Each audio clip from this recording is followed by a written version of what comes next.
नमस्ते दोस्तों, स्वागत है आप सभी का फिर एक बार हमारी चैनल टेक्नोग्राफी में। दोस्तों आज के वीडियो में हम एक ऐसी कैलकुलेटर बनाने वाले हैं जिसकी सहायता से आप कॉम्प्लेक्स नंबर की कैलकुलेशन कर सकते हो। एंड ये जो कॉम्प्लेक्स नंबर की नाम में ही कॉम्प्लेक्स है तो कैलकुलेशन तो कॉम्प्लेक्स होने ही वाला है।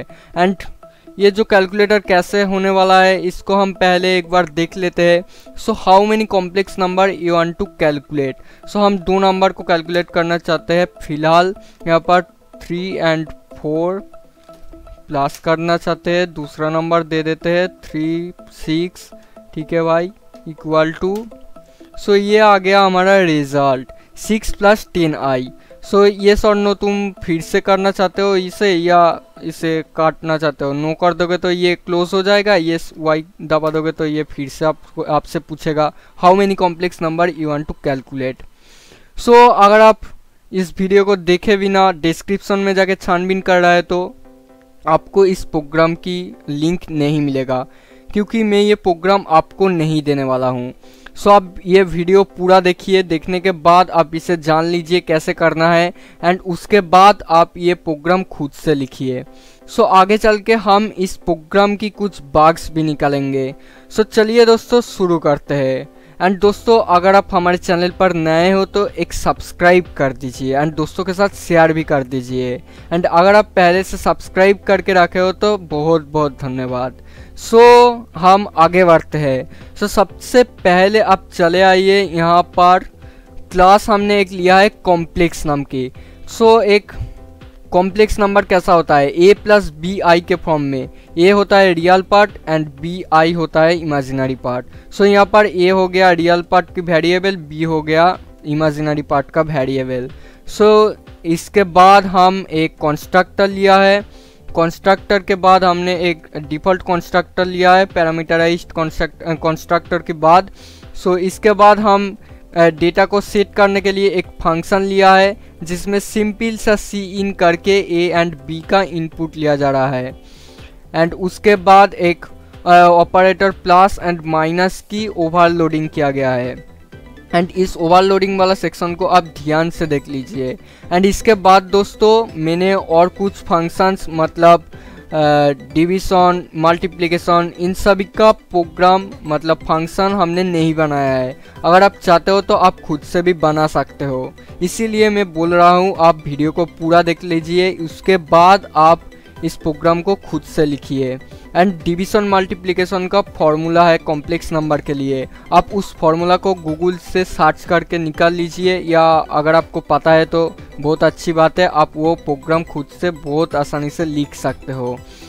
सो यहाँ पर हमने क्या किया है, पैरामीटर पे हम क्या ले रहा है, सी कॉम्प्लेक्स क्लास की एक ऑब्जेक्ट ले रहा है सी।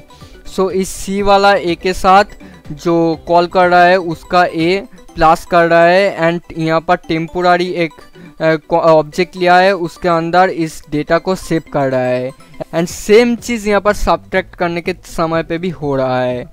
सो इसके बाद हम शो डाटा किया है डेटा को शो करने के लिए। शो डेटा को आप ध्यान से देखिए। इफ़ बी एंड ए कोई भी एक नेगेटिव हुआ तो नेगेटिव नहीं पॉजिटिव हुआ, मतलब 0 से ज़्यादा, तो यहाँ पर ये पहला वाला सी आउट चलना है। एंड अगर कोई भी एक नेगेटिव हुआ तो ये वाला सी आउट चलना है।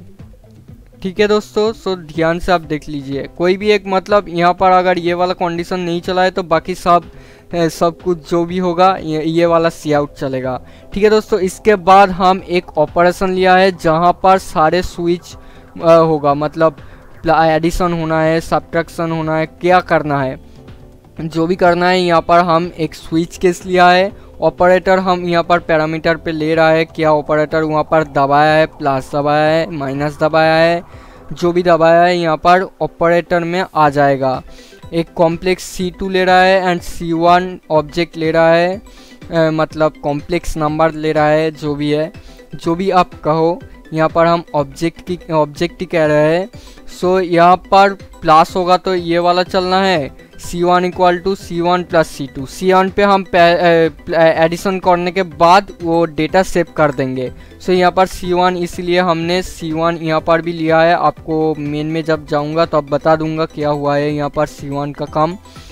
इसके बाद हम यहाँ पर इक्वल टू का भी आप कोई कुछ भी दे सकते हो इक्वल टू के लिए, क्योंकि इक्वल टू का हमने कोई केस नहीं दिया है, क्योंकि कोई कंडीशन नहीं दिया है, क्योंकि ये इक्वल टू कैलकुलेशन की एंड में दबाया जाता है। सो कैलकुलेशन एंड हो जाएगा तो इसका कोई काम ही नहीं है कि फिर भी इसका एक एरर दिखाएगा। एरर मतलब वो क्या होता है ना, बाग आपको मैं दिखाऊंगा क्या बाग आता है इस प्रोग्राम में। सो ठीक है, इसके बाद डिफ़ॉल्ट हमने रख दिया है रॉन्ग ऑपरेटर।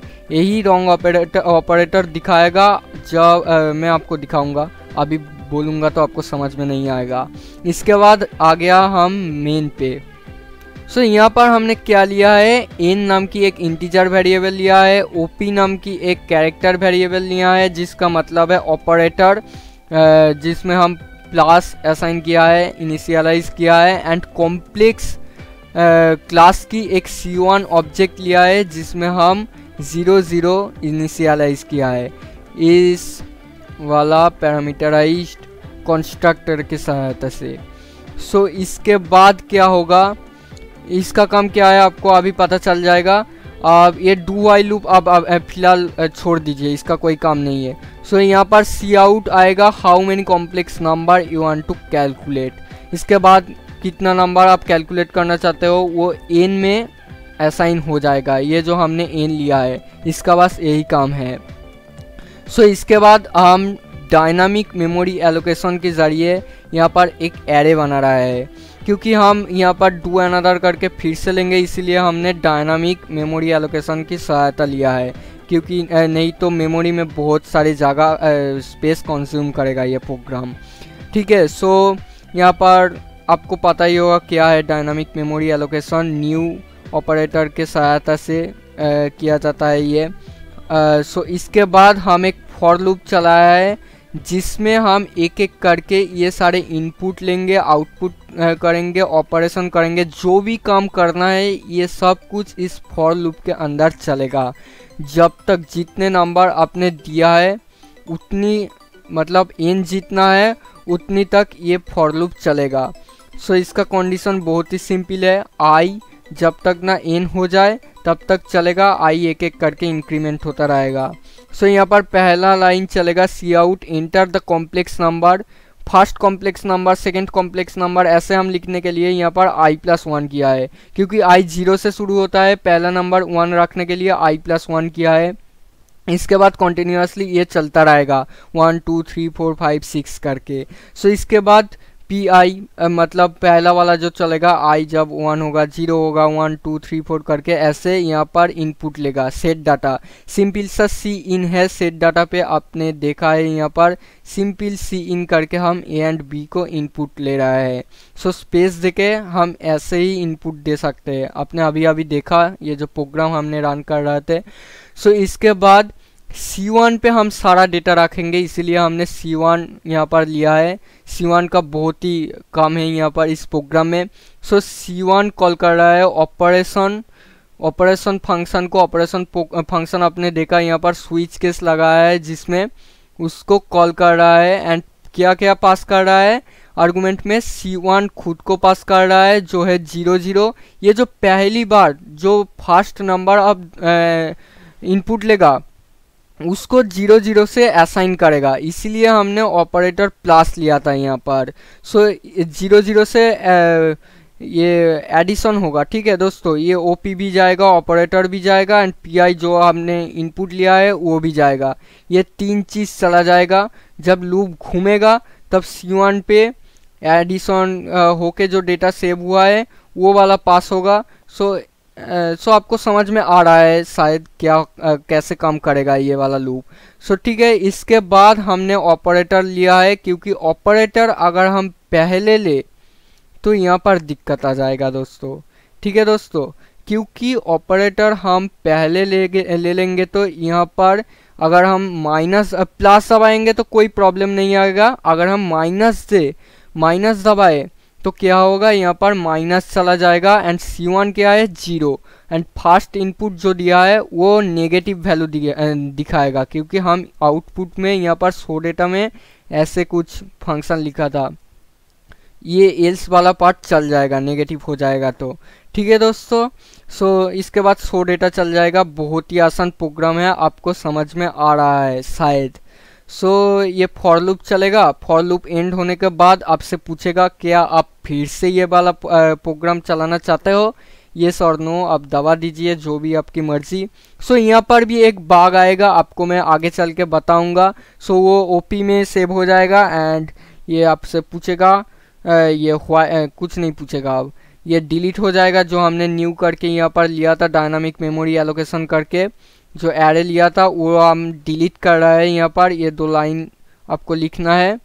सो ये रूल है। इसके बाद क्या है, while OP not equal to N, जब तक ये नो नहीं है।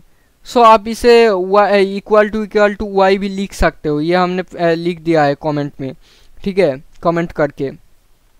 सो आप कोई भी कंडीशन लिख सकते हो यहाँ पर। यहाँ पर ये जो डू लिखा है, ये डू लूप मतलब यहाँ से पूरा चलेगा। How many complex number you want to calculate, ये पूरा लूप यहाँ से चलेगा फिर से, ठीक है। एंड यहाँ पर गेट ch का कोई काम नहीं है, क्योंकि यहाँ पर ये जो सी आउट लिख रहा है यहाँ पर काम ख़त्म हो रहा है। और हम नो दबाए तो ये सीधा निकल जाएगा प्रोग्राम से। सो ये गेट ch ही हम काट देते हैं, गेट ch।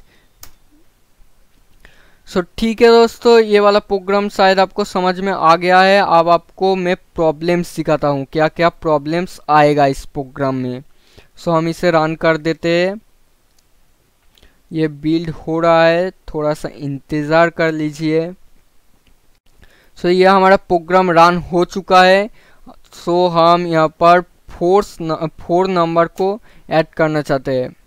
सो पहला नंबर दे देते हैं, क्या हम माइनस करेंगे, ठीक है। ये देखो ये सही आ गया। अगर हम वहाँ पर ओपी मतलब ऑपरेटर पहले इनपुट लेते तो यहाँ पर दिक्कत आ जाती, ये -4 -5 आ जाते। सो ये आपको ध्यान रखना पड़ेगा आप जब खुद से प्रोग्राम लिखोगे। सो इसके बाद सेकंड नंबर पूछ रहा है, ये आपको पता चल रहा है ये 1 2 कैसे आ रहा है, आपको अभी अभी दिखाया। यहाँ पर ये जो i+1 ऐसे ऐसे करके लिख दिया था। सो बहुत ही आसान चीज़ है ये। इसके बाद हम कोई दूसरा नंबर लिखते हैं, ठीक है, इसे हम करेंगे प्लस। सो ये प्लस हो गया।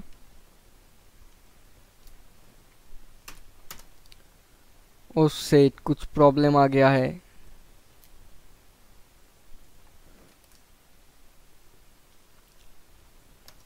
सो यहाँ पर अगर हम इक्वल टू दबाए तो यहाँ पर कोई प्रॉब्लम नहीं आएगा, इसके बाद प्रॉब्लम आएगा। अब दोस्तों अब ध्यान से देखिए। सो यहाँ पर क्या होगा, हम फिर से डू अनदर करना चाहते हैं। How many complex number, suppose मैं 2 नंबर को कैलकुलेट करना चाहता हूँ। एंटर द कॉम्प्लेक्स नंबर, चलो कुछ भी डाल देते हैं।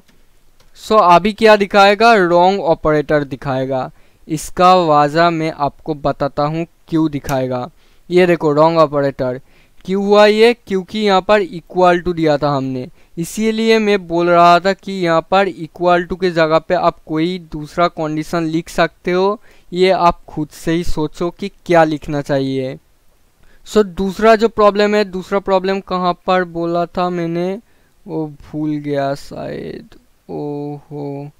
सो ये जो प्रॉब्लम है हम ओपी में सेव कर रहे हैं ऑपरेटर। सो ये एन ऑपरेटर एन हो रहा है यहाँ पर, और आप इक्वल टू को यहाँ पर ठीक कर भी दो, इसके बाद भी ये एन ले रहा है ऑपरेटर पे। सो ये एन में भी प्रॉब्लम आ रहा है, ठीक है। एन की ये जो प्रॉब्लम है ये एन की वजह से आ रहा है, क्योंकि ऑपरेटर में अभी ये एन नहीं सॉरी वाई, क्योंकि हमने वाई दबाया था यहाँ पर, ऑपरेटर में वाई सेव हो गया है।